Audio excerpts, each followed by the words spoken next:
A millionaire came home 3 hours early from a business trip, planning to surprise his children with gifts and an early dinner. But the moment he stepped through the front door of his mansion, his housekeeper rushed toward him with wide, terrified eyes, placed her hand firmly over his mouth, and whispered desperately, "Be quiet. Please, sir, don't say anything. Don't let her hear you." What this CEO discovered in the next few minutes about what had been happening in his own home, to his own children, while he worked long hours building his fortune, would shatter everything he thought he knew about the woman he'd married and the employee he'd taken for granted for 8 years. This is Vincent Calloway's story, and the truth about Rosa Martinez that changed everything. A story that begins not with wealth and success, but with a promise made at a hospital bedside 8 years ago. A promise that would save 3 children's lives in ways no one could have imagined. Before we start the story, leave a comment below and tell us what city you're watching from. We love seeing our Deep Stories community growing all around the world, and at the end of this story, don't forget to rate it from 0 to 10. Let us know what you think. If you believe that heroes come in unexpected forms, that protecting children is everyone's responsibility, and that sometimes the people we overlook are the ones saving lives in ways we never see, hit that subscribe button and turn on notifications. This is Vincent Calloway's journey, a story about a millionaire who came home early, a housekeeper who said, "Be quiet," and what he saw that left him absolutely broken. But to understand why this moment mattered so much, we need to go back 8 years, to a hospital room where a dying woman made a desperate request to a woman she barely knew. Let's begin. 8 years earlier. In 2016, Catherine Calloway lay in a hospital bed at UCSF Medical Center, her body ravaged by pancreatic cancer that had been diagnosed too late to treat effectively. She was only 38 years old, the mother of 3 young children, a 2-year-old, a 4-year-old, and a 6-year-old, and she was dying. The doctors had given her weeks, maybe a month if she was lucky, and Catherine was trying desperately to put her affairs in order, to prepare for a death that felt impossibly cruel and unfair. She'd made lists of things the children would need to know as they grew up, recorded video messages for their future birthdays and graduations, written letters they'd receive when they were older. But there was one thing she couldn't plan for. One fear that kept her awake at night, even as her body screamed for rest. Who would protect her children after she was gone? Vincent was a good man. Catherine knew that. A loving father when he was present, devoted to his family, but also deeply absorbed in his work, building a company that demanded enormous amounts of his time and energy. He worked 12, 14, sometimes 16-hour days, traveled constantly for business, and while Catherine had been alive and healthy, that had been manageable. She'd handled the children, the household, all the emotional labor that kept family life running smoothly. But once she was gone, who would do that work? Vincent would need help, would need someone to care for the children while he worked, and Catherine was terrified he'd make a poor choice, would hire someone incompetent or worse, someone who would hurt her babies. That's why Catherine had insisted on interviewing candidates for a full-time housekeeper herself. Even though she was so weak she could barely sit up in her hospital bed, even though Vincent had told her not to worry about it, that he'd handle everything after she was gone. But Catherine couldn't let go of this one thing. She needed to know that someone good, someone trustworthy, would be in her home caring for her children. So she'd had Vincent bring candidates to the hospital, had interviewed 3 different women while hooked up to IV machines and monitors, asking them questions about childcare philosophy and cooking and cleaning. Yes, but more importantly, asking them about their own lives, their own values, what made them choose this kind of work. The first 2 candidates had been fine, competent, professional, but something had been missing in Catherine's eyes. Then Rosa Martinez had walked into that hospital room. A small woman in her mid-30s with kind eyes and work-worn hands. And Catherine had known immediately that this was the person she'd been looking for. Rosa had been nervous, her English heavily accented, her resume showing a series of housekeeping jobs for wealthy families in San Francisco. But when Catherine had asked her why she chose this work, Rosa's answer had been so honest and heartfelt that it had brought tears to Catherine's eyes. "I clean houses because I am good at it," Rosa had said simply, "but I choose families with children because I love children. I have 3 of my own back in São Paulo, living with my mother while I work here. I send money home every month so they can go to good schools, have good food, have better life than I could give them in Brazil. I miss them every day. Every single day my heart breaks to be so far from my babies. But I do this for them, for their future. And while I am here, while I work for families, I try to love the children I care for like they are my own. Because I understand what it means to be a mother. I understand that children are precious, that they need love and safety more than they need clean floors or fancy meals. I would protect any child in my care, like I would protect my own sons and daughters." Catherine had started crying then, and Rosa had immediately come to her bedside, taken her hand with such gentle concern. "Señora, please, I am sorry. I did not mean to upset you. Please, what can I do?" And Catherine had looked at this woman, this stranger who was opening her heart so honestly, and had made a decision. "I'm dying," Catherine had said bluntly. "The cancer is everywhere. I have maybe a month left. My husband is a good man, but he works constantly, and he's going to need help taking care of our 3 children. I need to know that whoever comes into our home after I'm gone will love my babies, will protect them, will see them as more than just a job. Can you do that, Rosa? Can you promise me that you'll watch over my children like they were your own?" Rosa had squeezed Catherine's hand, tears streaming down her own face now. "I promise, Señora, I swear to you on my own children's lives, I will protect your babies. I will watch over them. I will love them.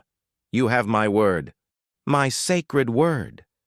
And Catherine had believed her, had felt a peace settle over her that she hadn't felt since her diagnosis. She'd made Vincent hire Rosa on the spot, had insisted that Rosa start immediately, spending the last weeks of Catherine's life getting to know the children while Catherine was still alive to introduce them, to help ease the transition.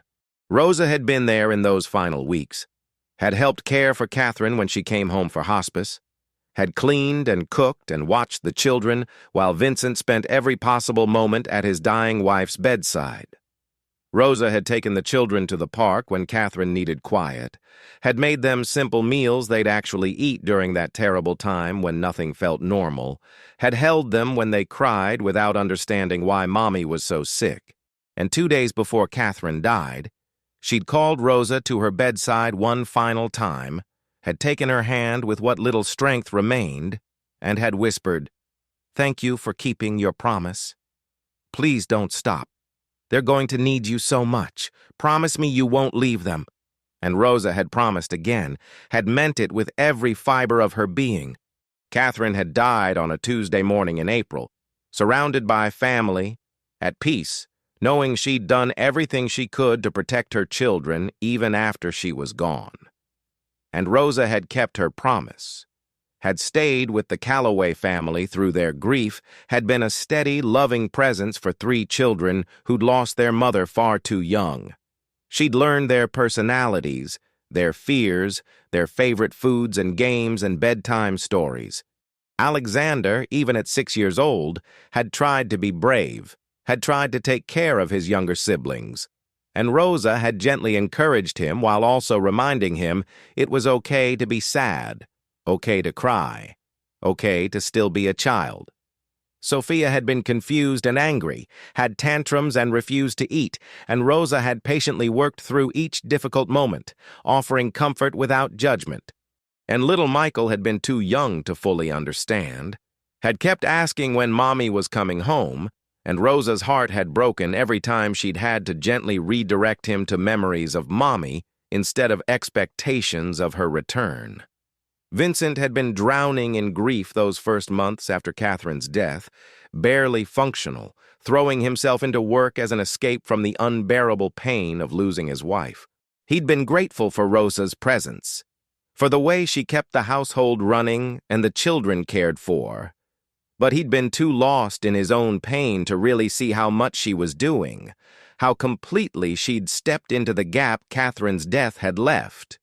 Rosa had essentially been raising his children, and she'd done it with love and dedication, because she'd promised Catherine she would, because she saw these motherless children and couldn't help but pour her heart into caring for them. For 2 years after Catherine's death, this arrangement had worked well enough.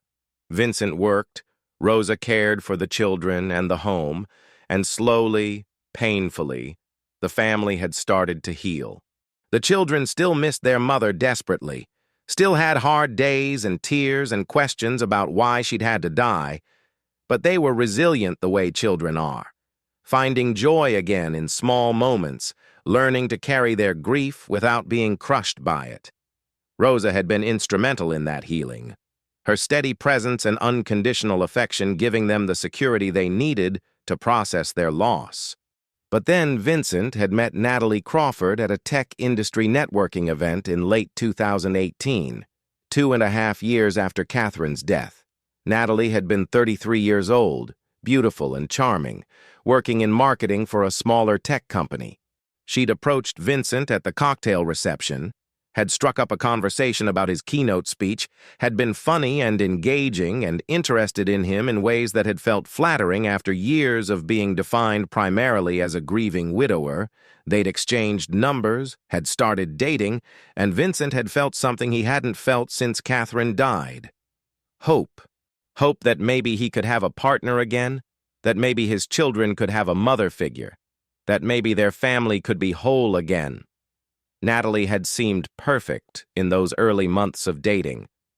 She'd been sweet with the children on the few occasions Vincent had introduced them, bringing them small gifts, asking them questions about school and hobbies, seeming genuinely interested in being part of their lives. She'd told Vincent she'd always wanted children of her own, that she thought his kids were wonderful, that she'd be honored to help raise them if their relationship got serious. She'd said all the right things, had played the part beautifully, and Vincent, lonely and desperate for his children to have a mother and for himself to have a partner, had believed every word. They'd dated for 6 months before Vincent proposed, a whirlwind courtship that in retrospect had been far too fast, but at the time had felt right, had felt like the universe giving him a second chance at happiness. They'd married in a small ceremony in spring of 2019, just family and close friends, and Natalie had moved into the Calloway house, into Catherine's home, stepping into a role she'd claimed to want desperately. And for the first few weeks, maybe the first month, she'd maintained her act, had been kind to the children, affectionate with Vincent, playing the role of loving stepmother convincingly enough that Vincent had congratulated himself on making a good choice. But Rosa had seen the cracks in Natalie's facade almost immediately. She'd noticed how Natalie's smile would disappear the moment Vincent left the room, how her voice would change when speaking to the children from sweet to cold in an instant. She'd seen Natalie roll her eyes at Michael's childish questions, heard her mutter under her breath about how exhausting it was to deal with someone else's kids, witnessed her make small cutting comments to the children that weren't quite cruel enough to be obvious abuse but were designed to hurt, to undermine, to make them feel unwanted.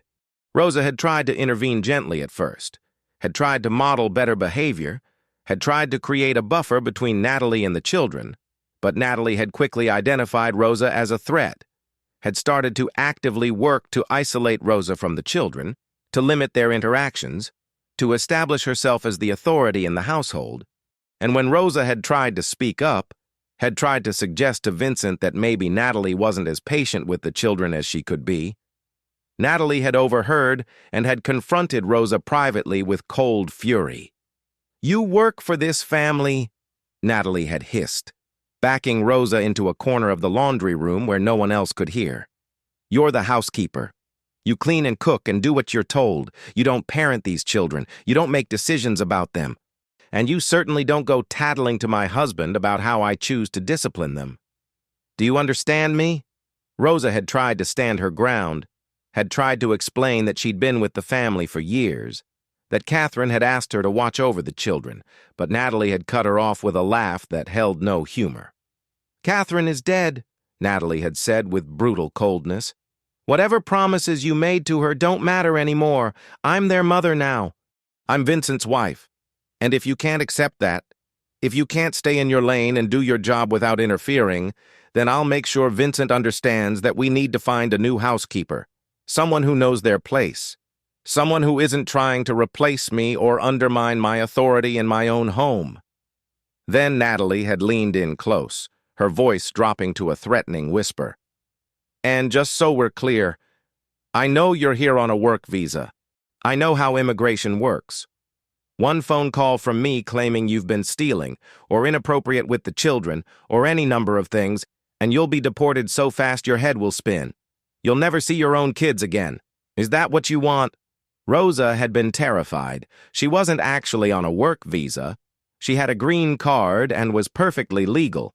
But Natalie didn't know that, and Rosa had been too frightened and shocked to correct her. The threat of deportation, of losing everything she'd built in America, of never seeing her own children again, had been paralyzing. And more than that, Rosa had recognized that Natalie's threat about getting her fired was very real. Vincent trusted his new wife, was still in the honeymoon phase of the marriage, and if it came down to believing his wife or believing his housekeeper, Rosa knew who would win that battle. So Rosa had backed down, had nodded her understanding, had agreed to stay in her lane. But she hadn't stopped watching, hadn't stopped caring about the children she'd promised Catherine she'd protect. She'd just become more careful, more subtle, trying to help them without being obvious about it, trying to document what was happening without getting caught. Because what was happening was getting worse, much worse, as Natalie dropped her pretense more completely with each passing week. The emotional abuse had started small and escalated steadily. Natalie would make the children redo simple tasks over and over, claiming they weren't done correctly, keeping them at the kitchen table for hours, perfecting homework that was already perfectly fine. She'd withhold praise no matter how well they performed, always finding something to criticize, something to correct, ensuring they never felt good enough. She'd compare them unfavorably to other children, to each other, to her friends, kids, making them feel inadequate and stupid. She'd bring up Catherine in cruel ways, suggesting that their mother would be disappointed in them, that Catherine had died because of the stress of raising difficult children, planting seeds of guilt and shame that were devastating to children who already carried the trauma of losing their mother. The punishments had grown harsher over time. Natalie would make the children kneel on the hardwood floor for extended periods as punishment for minor infractions, sometimes for an hour or more, until their knees were bruised and their legs were numb. She'd force them to stand in corners with their arms raised above their heads, timing them, adding minutes if they complained or if their arms dropped. She'd take away meals as punishment, making them watch while others ate, using food as a tool for control. She'd destroy their belongings, their artwork, their school projects, claiming they were making messes or taking up too much space, teaching them that nothing they created had value. The verbal abuse was perhaps worst of all. The constant stream of criticism and mockery and cruelty that wore away at the children's sense of self. Natalie would call them stupid, lazy, ungrateful, worthless. She'd tell them they were burdens, that Vincent only kept them around out of obligation, that no one really wanted them. She'd say their mother had been weak for dying and leaving them, that they were weak for missing her, that crying about her death was pathetic and immature. She'd mock their interests, their friends, their appearance, finding every vulnerability and exploiting it mercilessly. And she'd done all of this carefully, strategically, when Vincent wasn't around to see. She maintained her sweet, loving stepmother facade whenever Vincent was home, hugging the children and asking about their days and playing the role convincingly enough that Vincent never suspected. The children had learned quickly not to tell their father what was really happening, partly because they didn't think he'd believe them, partly because they were terrified of what Natalie would do if they tried. and partly because they'd been so broken down, they actually believed some of what she told them, that they were problems, that they were lucky to have her, that they deserved the treatment they received. Rosa had watched all of this happen with increasing horror and guilt. She'd tried small rebellions, sneaking extra food to the children when they were sent to bed without dinner, comforting them when Natalie wasn't looking, cleaning up evidence of minor accidents before Natalie could use them as excuses for punishment. But it hadn't been enough. She'd known it wasn't enough, and the guilt of not protecting them the way she'd promised Catherine had been eating her alive. She'd tried multiple times to find a way to tell Vincent what was happening, had rehearsed speeches, had planned conversations, but every time her courage had failed her. She'd been so afraid of Natalie's threats, so afraid of making things worse for the children, so afraid of losing her job and being unable to protect them at all. Finally, 3 months before Vincent came home early, Rosa had made a decision. If she couldn't tell Vincent what was happening in a way he'd believe, she'd show him. She'd started recording, using her phone to capture video and audio of Natalie's abuse. She'd hidden the phone in strategic locations, the living room bookshelf, the kitchen counter behind the coffee maker, places where it wasn't obvious, but where the camera could capture what happened in the main areas of the house. It had been terrifying. The constant fear that Natalie would discover what she was doing, the knowledge that if she was caught, the consequences would be severe not just for Rosa, but for the children. But Rosa had kept Catherine's face in her mind, had remembered the promise she'd made, and had found courage she didn't know she possessed. For 3 months, Rosa had documented systematic emotional abuse. Dozens of videos showing Natalie berating the children, punishing them excessively for minor mistakes, using their grief and their love for their father as weapons against them.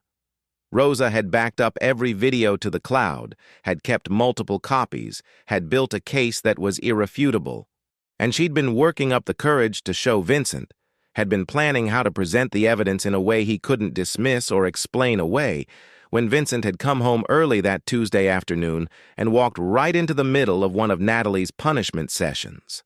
Which brings us back to where our story truly begins, with Vincent Calloway standing in his mansion's entryway, his housekeeper's hand over his mouth, whispering desperately for him to be quiet, to be still, to see what she'd been trying to tell him for so long. Rosa had recognized immediately that this was the moment, the opportunity she'd been waiting for, the chance to show Vincent the truth in a way he couldn't deny. That's why she'd stopped him from announcing his presence, why she'd pulled him aside, why she'd shown him the videos and made him watch what really happened in his home when he wasn't there to see. And as Vincent stood hidden in that hallway, watching his wife emotionally torture his children, everything he thought he knew about his life had shattered. The woman he'd married, the woman he'd brought into his home to help heal his family, was instead destroying it. The children he'd thought were adjusting to having a stepmother were actually living in fear and suffering daily abuse, and the housekeeper he'd barely noticed, had taken for granted for 8 years, had been protecting his children and documenting evidence and keeping a promise to his dead wife while he'd been completely oblivious. Vincent watched his 3 children kneeling on the floor, saw the fear in their eyes, heard Natalie's cruel voice mocking their pain, and felt something break inside him. Not just anger, though there was plenty of that, a rage so intense he could barely contain it, but also a profound grief and shame.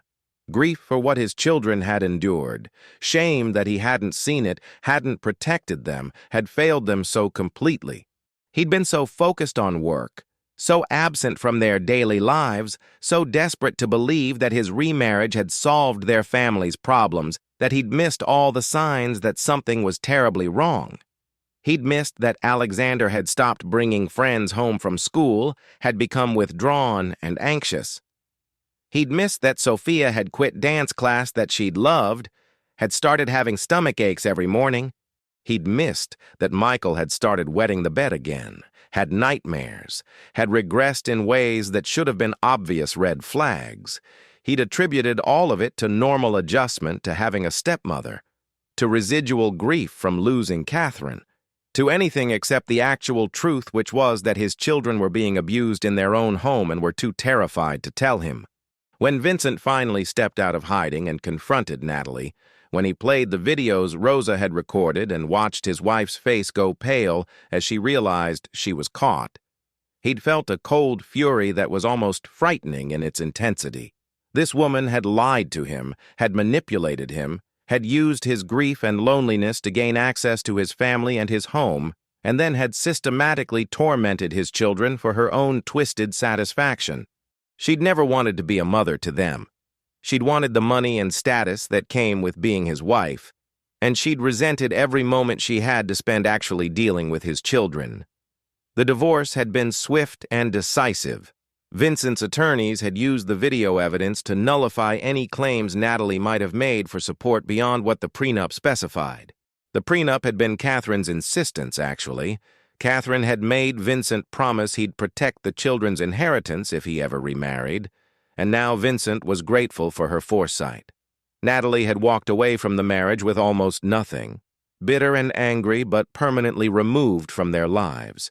The healing process for the children had been long and difficult.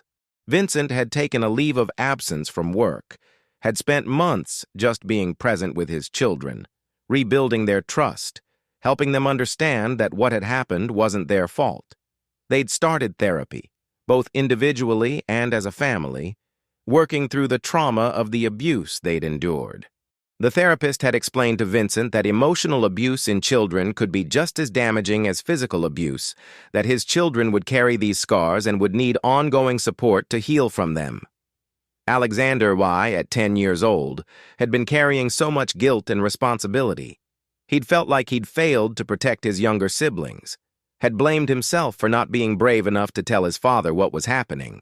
In therapy, he'd finally been able to express all the fear and pain he'd been holding inside, had learned that he'd been a child dealing with an impossible situation and that none of what happened was his responsibility. Slowly, over months, Alexander had started to relax, to laugh again, to be a child rather than a miniature adult trying to hold everything together. Sophia had been angry, so angry at everyone, at Natalie for hurting her, at her father for not seeing it, at her mother for dying and leaving her, at the whole world for being unfair and painful. Her therapist had helped her understand that anger was okay, that it was a natural response to trauma, and had given her healthy ways to express and process those feelings. Sophia had started drawing and painting as a way to work through her emotions, creating powerful images that showed her inner world in ways words couldn't capture. Art had become her healing tool, and Vincent had converted one of the spare rooms into a studio for her, giving her space to create and express herself freely. Michael, the youngest, had perhaps been affected most deeply because he'd been only 6 years old when the abuse started. His personality still forming, his understanding of the world still developing. He'd learned from Natalie that adults couldn't be trusted, that love was conditional, that he was fundamentally unworthy and bad. Undoing that damage had required enormous patience and consistency. Vincent had spent countless hours with Michael, playing with him, reading to him, showing him through actions more than words that he was loved unconditionally, that he was safe, that the things Natalie had told him were lies. Progress had been slow, but gradually Michael had started to believe he was wanted, started to trust again, started to show the bright, joyful personality that had been crushed under Natalie's cruelty. Rosa had been essential to all of their healing. The children trusted her in ways they couldn't yet fully trust their father, because Rosa had been there, had witnessed what they'd gone through, had protected them as much as she could. She hadn't abandoned them, hadn't failed to see them, hadn't chosen work over their well-being. She'd kept her promise to their mother, and that mattered more than Vincent could express. He'd formalized Rosa's role in the family, had increased her salary to reflect that she was far more than a housekeeper, had given her authority to make decisions about the children's care, had made her truly part of their family in all the ways that mattered. The children had started calling her Tia Rosa openly, and she'd embraced the role with all her heart. She was the maternal figure in their lives now, not replacing Catherine, never that, but filling a desperately needed role with love and patience, and the kind of unconditional acceptance children need to thrive. She read to them at bedtime, helped with homework, attended school performances and soccer games and all the small moments that make up childhood. She celebrated their victories and comforted their defeats and provided the steady, loving presence that allowed them to feel safe enough to heal. Vincent had restructured his entire life and career to be more present for his children. He'd brought in a chief operating officer to handle day-to-day business operations, had cut his work hours dramatically, had made his children his priority in ways he should have done from the beginning, but hadn't understood were necessary. He'd started having breakfast with them every morning, being home for dinner every night, helping with homework and bedtime routines. He'd arranged his travel schedule to be minimal, and when he did have to travel, Rosa was there to provide continuity and security. The house that had been filled with fear and tension slowly transformed back into a home. Laughter returned. The children's personalities re-emerged from under the defensive shells they'd built to protect themselves. Alexander joined the robotics club at school and discovered a passion for engineering. Sophia performed in a school play and remembered how much she loved being on stage. Michael made a best friend and had his first successful sleepover without anxiety. These small, normal moments felt like enormous victories, evidence that they were moving forward, that healing was possible. One evening, about a year after Natalie's departure, the family was gathered around the dinner table. Something that happened every night now, a sacred time that Vincent protected fiercely. They were laughing about something silly Michael had said, the kind of easy family moment that had seemed impossible a year ago. And Alexander had looked at his father and said something that made Vincent's eyes fill with tears. "Dad," Alexander had said seriously, "I want to thank you." Vincent had looked at his son, confused. "Thank me for what, buddy?"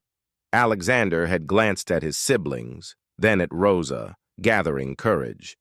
"For believing us. When you came home early that day and saw what was happening, you believed us. You didn't make excuses for her or tell us we were exaggerating. You protected us, and I know I should have told you sooner what was happening, but I was scared. But you fixed it. You made us safe. So thank you." Sophia had nodded, adding her own thoughts.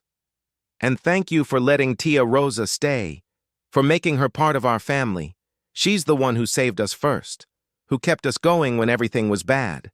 We love her." Michael had just reached over and hugged Rosa tightly, and she'd held him close, tears streaming down her face.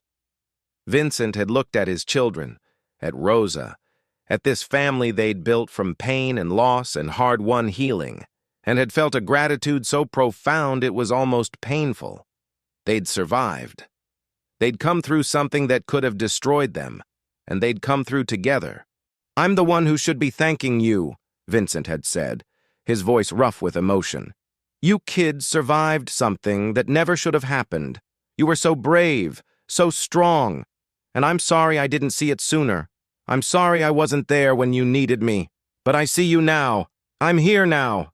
And I promise I will never stop being here, never stop protecting you, never stop making sure you know how loved and valued and important you are." He'd turned to Rosa, this woman who'd kept a promise to his dead wife, who'd put herself at risk to protect his children, who'd loved them when they desperately needed love. "And Rosa, you saved my children's lives. Not just their physical lives, but their emotional lives, their ability to trust and love and heal. You kept your promise to Catherine in the most profound way possible. She asked you to watch over them, and you did. You protected them when I failed to. You documented the truth when I was blind to it. You were braver than I was, stronger than I was, more committed to their well-being than I was. I can never repay that debt. But I want you to know that you're not an employee in this house. You're family. You're their Tia Rosa. And you're the reason they're sitting here tonight, able to laugh and heal and move forward. Thank you doesn't even begin to cover it, but thank you. From the bottom of my heart, thank you. Rosa had been crying openly now, and she'd reached across the table to take Vincent's hand, to squeeze the children's hands, connecting them all together. I made a promise to Miss Catherine, she'd said, her voice shaking with emotion. I promised her I would protect these babies like they were my own, and I meant it. I meant every word. These children, they are in my heart forever. I would do anything for them, anything. And I am so grateful, so very grateful, that you let me keep my promise, that you believed me when it mattered most, that you made them safe. We are family now, all of us, family. The changes in the Calloway household over the following months were remarkable. Vincent continued to maintain his reduced work schedule, continued to prioritize his children above career advancement, continued to be present in ways that transformed their relationships. He coached Michael's soccer team. He helped Sophia build sets for her school plays. He taught Alexander coding, and they built projects together. He was the father his children needed, engaged and attentive and emotionally available in ways he hadn't been when he was drowning in work and grief.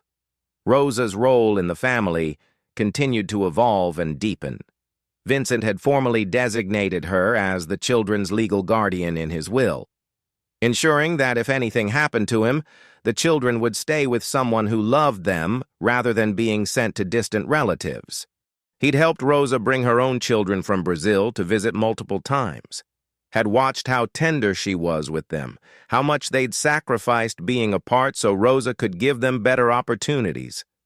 Vincent had even started exploring options to help Rosa's children immigrate permanently if that was what she wanted, using his resources and connections to try to give back to this woman who'd given his family so much. The children thrived in this new environment of safety and love. Their grades improved, their confidence grew, their capacity for joy expanded.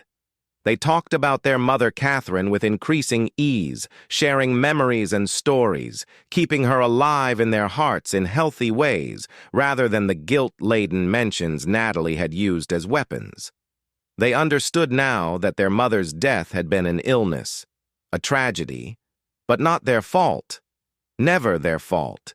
They also understood, in ways that were profound for children so young, that family was about more than biology. Their mother had died but had loved them until her last breath. Their father had been physically present but emotionally absent, and was now learning to truly be a parent. Their stepmother had been legally family but had been cruel and abusive. And Tia Rosa, who wasn't related by blood or marriage, who'd started as an employee, was family in all the ways that truly mattered because she'd chosen them, had protected them, had loved them without condition or reservation. 2 years after that terrible day when Vincent came home early, the family celebrated an important milestone. Vincent had decided to establish a foundation in Catherine's name, focused on supporting families dealing with childhood cancer and providing resources for single parents and widowed parents navigating grief while raising children. At the launch event, Vincent had given a speech about Catherine's life and legacy, about the importance of being present for children, about how easy it is to miss what's happening in your own home when you're distracted by work and grief and the demands of daily life. And he'd publicly thanked Rosa, had told hundreds of people at that gala about how she'd saved his children, how she'd kept a promise to a dying woman, how she'd been the hero of their family's story. He'd presented her with a special recognition, had announced that the foundation would include a program supporting immigrant domestic workers, ensuring they had legal protections and resources and weren't vulnerable to the kind of threats and exploitation Natalie had attempted. Rosa had been overwhelmed, had given a brief speech about the honor of serving the Calloway family, about the bravery of the children, about how love and protection of children should be everyone's responsibility. The children had been there that night, dressed in formal clothes, standing with their father and Tia Rosa, a family that had been broken and had rebuilt itself stronger. Photographers had taken pictures, and later Vincent would frame one of those photos, all 5 of them together, smiling, healed, and hang it in the living room next to his wedding photo with Catherine. Two families, connected by love and loss and the promise a dying woman had made to a housekeeper she barely knew. What did you think of Vincent and Rosa's incredible story? From Millionaire, who came home early and discovered the horrific truth about what was happening in his own home, to Housekeeper, who risked everything to protect children she'd promised their dying mother she would watch over, to a family that rebuilt itself on foundation of truth and healing and love.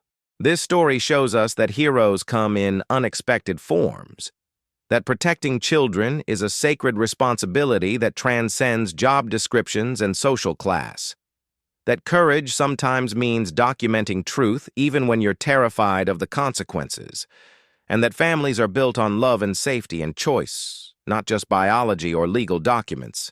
Leave your thoughts in the comments below. How would you have handled discovering your spouse was abusing your children emotionally? Do you think Rosa should have told Vincent sooner? Or was her approach of documenting evidence first the right choice? What would you do if you witnessed child abuse in a home where you worked? Have you ever made a promise to someone and kept it even when it cost you dearly? Share your story. Your experience might help someone else who's facing similar impossible choices about whether to speak up or stay silent, about how to protect children when doing so might put yourself at risk. Now, rate this story from 0 to 10. Let us know what you thought. Was it the powerful journey of protection and justice and healing you were hoping for? And if you believe that every child deserves to be safe and loved in their own home, that speaking up about abuse is always the right choice even when it's terrifying, that sometimes the people society overlooks and undervalues are angels in disguise doing sacred work, hit that subscribe button and turn on notifications. We have more incredible true stories coming your way every week. Thank you so much for watching Vincent and Rosa's story. Remember, if you suspect a child is being abused emotionally or physically, speak up. Document what you see if it's safe to do so. Report to authorities. Be brave like Rosa was. Children can't always protect themselves. They need adults who will fight for them, who will keep promises even when it's hard, who will see them and value them and ensure they're safe. Every child deserves what these children eventually found, a home where they're loved, where they're protected, where they can heal and grow and become who they're meant to be. Until next time, this is Deep Stories, where every story reminds us that courage comes in many forms, that protecting the vulnerable is everyone's responsibility, that promises made to dying people are sacred trusts, and that families are built on love and safety and choice, not biology or legal contracts. See you in the next one.